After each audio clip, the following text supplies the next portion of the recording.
What up, guys? It's a moment for me to meatless, and today I'm going to talk about fruit, and more specifically the sugar in fruit, and does fruit make you fat?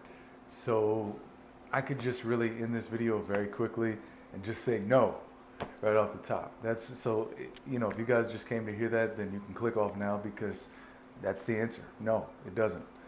Um, so for some reason, there's a myth that carbs, and not for some reason, I know the reason, but the, that carbs excessive carbs make you fat, and that fruit in particular makes you fat because it has sugar.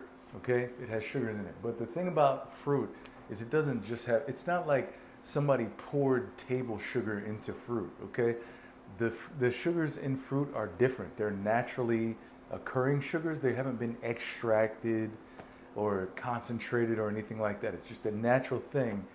And that fruit also has fiber, and that fiber slows the absorption of that sugar into your bloodstream and gives you sustained energy. So fruit, in short, does not make you fat. Absolutely not. Now, there are some fruits that are more concentrated sugars, and those fruits in particular would be dried fruits. Okay, and then not quite as serious as the dried fruits would be like bananas. Okay, so that doesn't mean they're bad, right? Now, dried fruits can make people's teeth hurt, so if that's you, then you want to be aware of that. But put it like this: if you have activity to do, then bananas, dates, dried fruits like this are okay, as long as you're not, going way overboard, which is hard to do. It's pretty hard to do, but it's easier if you eat a lot of dried fruit. But if you have activity to do, if you have working out to do, if you're an active person, in general, you're playing sports, you're moving a lot, you're you know physically active a lot, then you can have a lot more of these sugary fruits.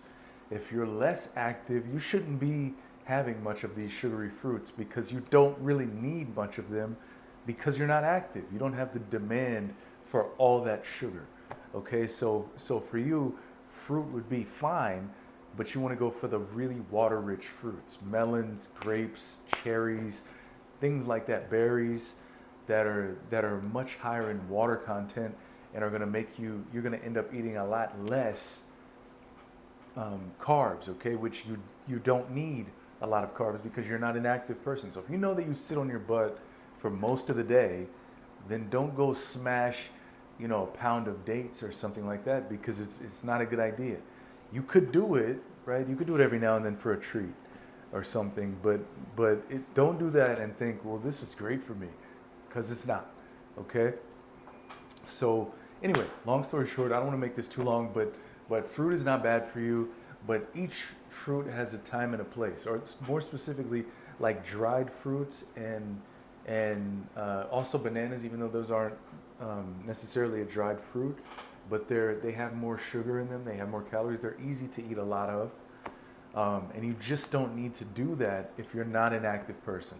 So, so yeah, take those guidelines and kind of decide what you need to do and be honest with yourself. And if you have a sugar addiction, be honest with yourself too, right? But a good way to deal with that is to have the fruits that taste good, that have the higher water content, like berries. Berries are you almost can't overeat berries, no matter who you are. So give those a try. Cherries are great too. Grapes are great. Um, but yeah, let me know what you guys want to see on the next one. And this was a viewer requested question, and that's what I get most of these ideas from, because like you guys have to tell me what you want to know, because I feel like I've already given everything I know in the videos I've already uploaded in one form or another, but I haven't clarified everything specifically. So if you guys let me know what you want to see, it definitely helps. But anyway, that's it. I'll see you on the next one. Peace.